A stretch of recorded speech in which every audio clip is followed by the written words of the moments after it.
I've done this quiz with you before. You, who are probably in the top 1% of Canadians in terms of news consumption, especially of conservative news consumption. I've asked you to name the Conservative Party's critics in charge of the most important portfolios over the past year. So I haven't asked you about amateur sport. I've asked you about the pandemic. Who's the Conservative critic for vaccines, lockdowns? That would be the health critic, right? Who's the foreign affairs critic? Mainly China, the two Michaels, but also America, Iran, whatever. Who's the foreign critic? I think free speech stuff is important these days, so the heritage minister who gives out the media bailout money and who's now in charge of censorship. Can you name them? I literally haven't found a single person who can name them all without Googling it. And maybe you can't even though I've told you the answers before. Because they either aren't allowed to say anything, or they have nothing to say, or they say it, but they say it to media who hate them, so it goes nowhere. I have a friend, I think I told you, who lives in downtown Calgary, and he did not know that his own MP was the energy critic. You'd think you know that given the carbon tax, the Keystone XL crisis, and Calgary, but no, except for Pierre Poilievre. Everyone knows him, and it's easy to know why. The guy can talk, the guy can think, he has something to say. It's conservative, he knows his file inside and out, even the really technical stuff, which is, I'm not going to say I'm surprised by it, but I'm impressed with it. He can go toe-to-toe with expert economists, bank experts, tax experts. He knows his stuff. That's hard to do. And when it comes to partisan fights, well, he's a winner. Look at this battle with Bill Morneau a few months ago. I believe that it is a mere coincidence that you repaid over $40,000 of expenses associated with your travel on a WE charity trip, that you just repaid it today on the same day you were expected to testify under oath about it. Is that just a coincidence, Minister? Mr. Minister. Thank you. Thank you for the question. I think what I want to make sure that I communicate is this was a mistake on my behalf. I'm responsible for any expenses that I incur on trips being paid for.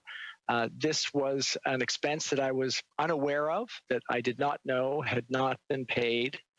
And when I found that out over the course of the last $41,000 expense, you didn't know about a $41,000 expense? How is that even possible? Mr. Minister. Again, Mr. Chair, I just have to say that in review of our records, I understood that there was no charge for these these expenses at the WE facilities. And once I found that out, I endeavored to repay that. And of course, it was a mistake on my part, which I take full responsibility for. Mr. Poilievre, the average Canadian living in Red Deer or Halifax that goes on a trip would notice if there was say a $400 expense that they didn't pay, maybe a hotel room for a couple of nights that never got charged them, and they paid immediately. But you're telling me that on this obviously very luxurious trip, that $41,000 of expenses happened right under your nose, and you didn't know about it until it suddenly, through an epiphany, came to your attention the very day you were to testify in a parliamentary committee about it. Obviously, there were a lot of forces bearing down on Bill Morneau with that WE charity, including media interest and a track record of bad behavior by Morneau. But I think it is a fact that Pierre Poilievre was the most effective at actually putting tough questions directly to the man in committee. He did it, and you tell me, when was the last time that a Conservative critic saw a Liberal cabinet minister thrown out of cabinet and even thrown out of Parliament in disgrace like Morneau? That is not common. And I think a share of the credit goes to Pierre Poilievre. He's young, he's smart. I think he speaks French. He has a lovely young family. He hasn't screwed up anything publicly. In fact, he was seriously considering running for leader last time. He started to tour the country a little bit until he abruptly canceled all that. And I was quite disappointed to see that. And I imagine that some scandal was brought to his attention privately. and he was told, don't you run. And he probably thought, I don't need that dirt thrown at me and my young family. I'll pass. That's just speculation on my part. I have no basis for it. But boy, he slammed on the brakes fast after stomping on the gas fast. And I regret that. And I look at how lackluster Erin O'Toole has been since becoming leader. And I regret Pierre's decision not to run even more. And I suspect a lot of Conservative Party members do too. Especially when they see Pierre out there just killing it every time in Parliament and on social media and taking on issues that Conservatives care about. He doesn't stray outside his bailiwick of finance, but he does interesting things in that portfolio. I love how he showed that the Great Reset is a real thing cooked up by the World Economic Forum, of which, by the way, Chrystia Freeland is actually a director. How's that even possible? And Pierre just nailed it. I sometimes wonder if the government's not just covering up the WE scandal here with this endless filibuster, but they also don't want any scrutiny of this grand reset the Prime Minister is now talking about. This idea that he's going to renovate Canadian society to fit his Trudeaupian ambitions. This is not a time to re-engineer society to his liking or to his socialist ideology. This is a time to get people safely and securely back to work to protect their lives and their livelihoods, not a time for government to take advantage of the crisis in order to massively expand its powers at the expense of Canadians' freedom. That's what we should be talking about here in the Finance Committee. We should just be standing up against government power grabs like this grand reset the Prime Minister is discussing. But I'm beginning to wonder if this filibuster is about more than just covering up the WE scandal, but also about covering up the government's grand schemes for social and economic engineering to cover up the power grab that he has lusted over since the beginning of this crisis. Frankly, we've lost patience. We want an answer. We want to get on with the job. So yeah, he's great on his file. He's great at fighting for the base. And so I think I know why Erin O'Toole just sacked him, fired him. The best critic in caucus, really the only critic in caucus, the only household name, certainly, the only Conservative capable of forcing the media to cover him on his own terms. And they do so maybe grudgingly. But when Pierre Poilievre takes a run at things, the media knows to listen because it's probably going to be politically interesting, it's probably going to be factually accurate, and it's going to be well communicated, and it works. The media grumble that he's a Conservative, but they give him coverage. They have some respect for him, unlike those other critics you can't name that I keep quizzing you about. And thus you see Erin O'Toole's position. I think he's jealous. Jealous that Pierre has success where O'Toole himself does not. For heaven's sakes, he's the leader. He got what he wanted. He's the boss in the big chair, but you can't buy a personality. You can't win a personality in an election. You can't win courage in an election. And I got to say, no one really cares what O'Toole says, possibly because he says so little of interest. I mean, the one thing I will note that he has said is that he quarrels with Trudeau's bungled vaccine procurement, by which I mean O'Toole says he would have done it better. Can you tell me anything substantive about which O'Toole and Trudeau have actually fundamentally clashed? Doing something better, I don't think, is a fundamental clash. In fact, O'Toole told Pierre to cork it on that Great Reset stuff. O'Toole is an empty space. I think he believes that's a path to victory. Just let Trudeau implode and catch power as it falls into your hands. I don't think it works that way. I think that was sort of Andrew Scheer's strategy too. It didn't work. I don't think that works anywhere, especially in a country like Canada where Trudeau has a natural base of about 30% in the polls to begin with, no matter what. And the media party's good for another 5 or 10%. I mean, they saved him last time when the whole blackface fiasco blew up. I don't think there's a second blackface fiasco about to blow up. And O'Toole is doing his best to antagonize his own base, including turfing Derek Sloan, a leadership rival, on trumped-up charges. Remember that? A racist named Paul Fromm donated money to Sloan's campaign, but he was tricky about it. He used a different name than he's known by. He went by Frederick P. Fromm instead of Paul Fromm. And of course, it was a donation to the Conservative Party too. And of course, nobody knew who Frederick P. Fromm was. But O'Toole actually accused Sloan of unforgivable racism and poor judgment, even though Sloan is not a racist. He actually married a woman of color, and his kids are children of color, if that's a word. He's no racist. And remember, O'Toole's Conservative Party headquarters issued the membership. They took a portion of the donation too. O'Toole said only Sloan was to blame for the same trick they fell prey to, and it was a small donation. Like, no, there was no moral turpitude in cashing the check. O'Toole smeared Sloan as a racist. And as Sloan told me, O'Toole never even so much as picked up the phone to call him, to talk to him in advance. I mean, that's not a leader. Do you remember this clip? That you weren't actually ever called by Erin O'Toole before he announced he was going to seek your termination. Is that true? Yep, not before and not after. Erin O'Toole had still not contacted you other than his general remarks on the Zoom call today. That's correct. You know, firing people is an unfortunate job that every boss has to do. And I think it's a sign of someone's character to at least call someone, if not look at them in the eyes when you fire them.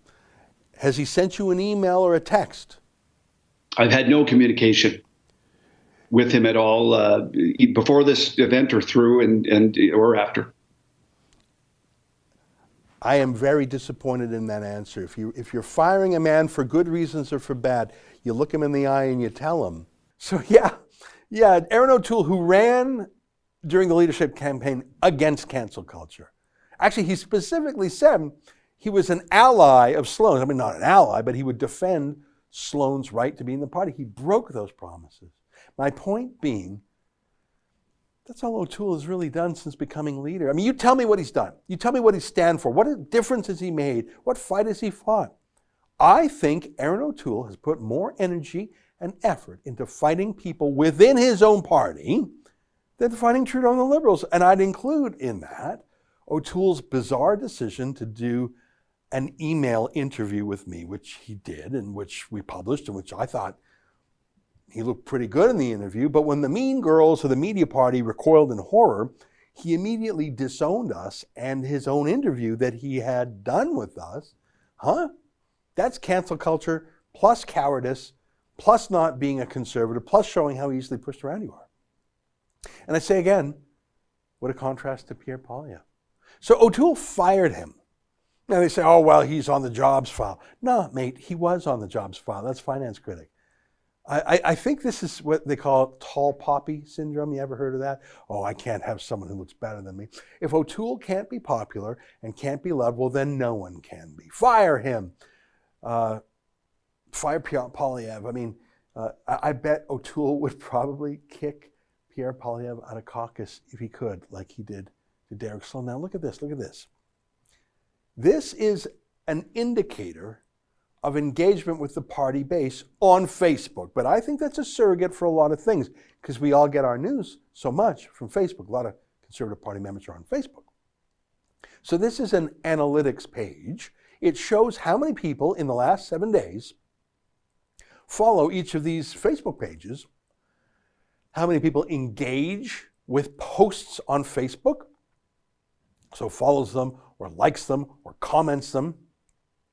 It's an indication of public support. So Justin Trudeau, as you can see, has 7.8 million Facebook likes. And in the last week, 851,000 interactions with the public. Fair enough. I mean, he's the Prime Minister. He has a massive public profile, massive budget and staff, and he makes the news. So that's to be expected. Now, the Conservative Party itself has 461,000 followers and 432,000 people engaged with their tweets last week. That's pretty good. I mean, that's half as much engagement as Trudeau, but like I just showed you, Trudeau has 15 times more followers. So, in fact, the Conservative Party itself isn't doing bad at engagement compared to Trudeau. Now, we at Rebel News are next on the chart. We have just under 200,000 followers, and our engagement is almost the same as the Conservative Party, 422,000 people. Now, I should tell you, we have another 250,000 followers on our other 2 Facebook pages and my own personal page. So we're actually bigger, but let's just compare that one main page. But look at Pierre Poilievre. 184,800 followers, pretty good. And he's just killing it with engagement. 785,000 people are liking, commenting, following, almost as much as Justin Trudeau himself. Michelle Rempel's on there at 345,000 engagements. And engagement is when you interact with people. It's a sign of people caring about you. And then in last place on this chart is Erin O'Toole, the party leader with 242,000 engagements. And I don't know if you noticed that other column there, number of Facebook posts this past week. That's how much stuff different people are publishing. We have the most on this chart. We published 132 items this past week. Makes sense, we're a publisher. Pierre Poilievre did just 12, and he had massive reach. Michelle Rempel, give her credit. She did just 2 posts, had huge reaction just to 2 posts. Erin O'Toole, I mean, he's trying to do what he does 46 times, and no one cares. They just don't care. I think maybe he knows it. Did you see his new weird ad? Just take a look at the first part.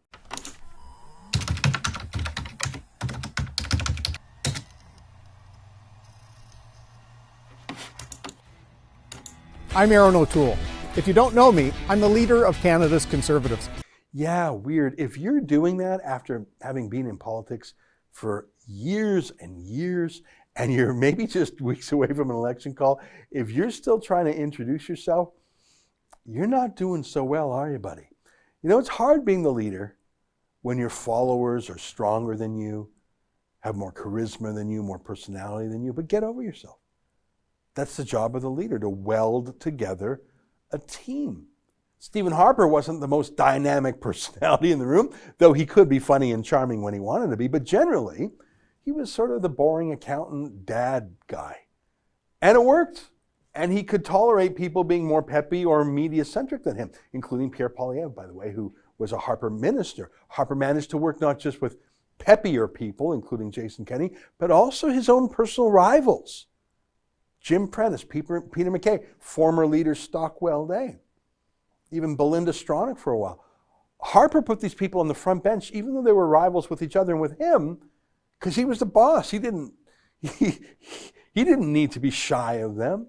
And by the way, I remember this because I was involved in those early days, some 20 plus years ago. Stephen Harper started out his leadership of the Conservative Party. It wasn't even called the Conservative Party back then.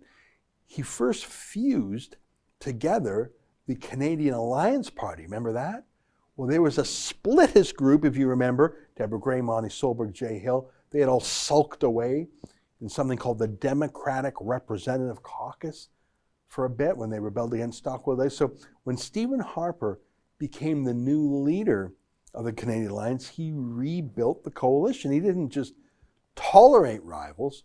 He reached out to them and rebuilt things. He said to the Democratic Representative Caucus, you guys come on back. And then he said to Peter MacKay, let's join forces. He built a big coalition and he won. What has O'Toole done? Well, he hasn't done anything conservative. He attacked Derek Sloan on false pretenses. You'll recall he also attacked rival Jim Karahalios during the leadership race. He's attacked us. I'm not sure why. And now he's sacking his best MP. If only Erin O'Toole was so brutal towards his enemies as he is towards his friends. If only Erin O'Toole spent as much effort criticizing Trudeau and the Liberals as he does going after Conservatives. Hey, maybe it'll work. Maybe the Conservative base will be motivated enough to still show up to the polls, and maybe some Liberals will really like the cut of O'Toole's jib, really like his style, and maybe they'll, maybe O'Toole will defeat the media party by, really liking them and really being nice to Rosemary Barton and showing those mean girls what he really thinks of independent media like us. I don't know. I guess it's possible, isn't it? I mean, there's no evidence of it working so far, at least on Facebook. And here's the CBC's aggregation of polls. There's no evidence of it working so far in public opinion polls. But hey, I guess anything's possible, right? That's an excerpt from my daily show, the Ezra Levant Show. Every day I do a monologue on the news of the day, then I interview an interesting guest, and then I read my hate mail. You gotta subscribe. Go to rebelnews.com.